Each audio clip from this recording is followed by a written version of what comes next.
Hi, we're not going to talk about payments. So we are in our main screen of Peter Pan. And to add payments, you need to go inside a property, either a building or a unit block. So let's go inside a building. Go inside here.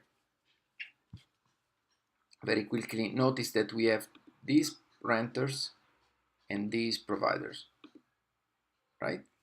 Okay, and then we have, as a fact, we have these two contracts, just in case you want to know why we have these renters. We have these two contracts. It's all fictitious, so no problem.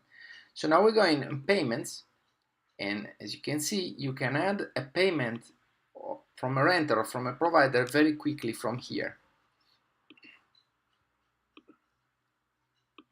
So this will be a payment of Corsaro Nero to the building, and this would be a provider's payment of Abate Francesco. Okay, say yes. Of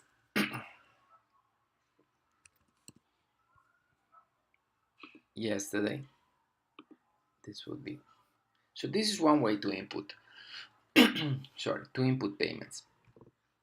Another way to do so is to uploading a CSV file. So we go here, we select our CSV, we take this one, we open it, and we submit. Now we see that by definition in this CSV file there is a guess for renters and a guess for providers. There are 4 transactions that he code, and 1 transaction has no guess. As you can see here, no guess is really there. So we could keep it like this, or we could say, okay, for some reason we skipped something, and this is the provider, right? But I'm going to show you why, before updating all, why is taking these guesses here. So as you can see inside the rationale, there is this Jack Black here, this Corsa Air here, and this Jack Black. So he's taking the whole description of the payments by the bank and is interpreting based upon the information that we have in our system and that we stored in our system. So let's update it all first. So we have 3 payments, 0 errors occurred, and of course the 4th we had no guess, so no payment. So just to see, so we had 2 payments before, and now we had the 3 other payments, right? So just to see very quickly why he identified, for example, Corsaro Nero, we have a look at the renter,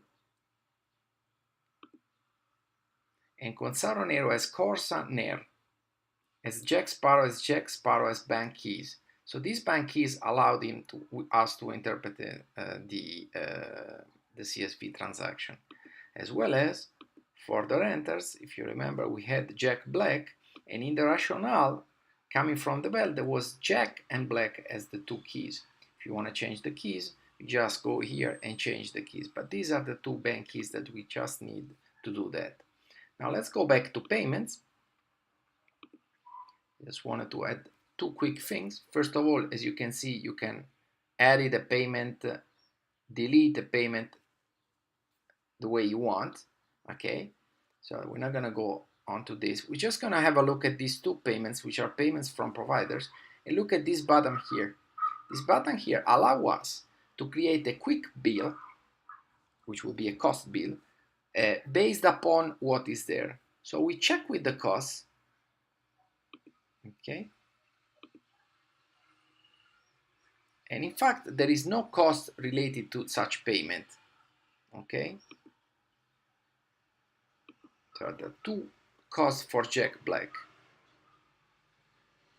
but we could say, okay, let's say this is part of the payments, the bills of Jack Black, the 2000 there. So forget about Jack Black, we have the bill, but for Abate Francesco we didn't see any bill, I guess. otherwise I'm gonna cancel it. No, there's no bill. So let's say that we need to add a bill for Abate Francesco. You see this amount is 188, so we can click here. Then would appear that the due date is the date of the payment. Let's say the due date is, I don't know, the 15th of the month.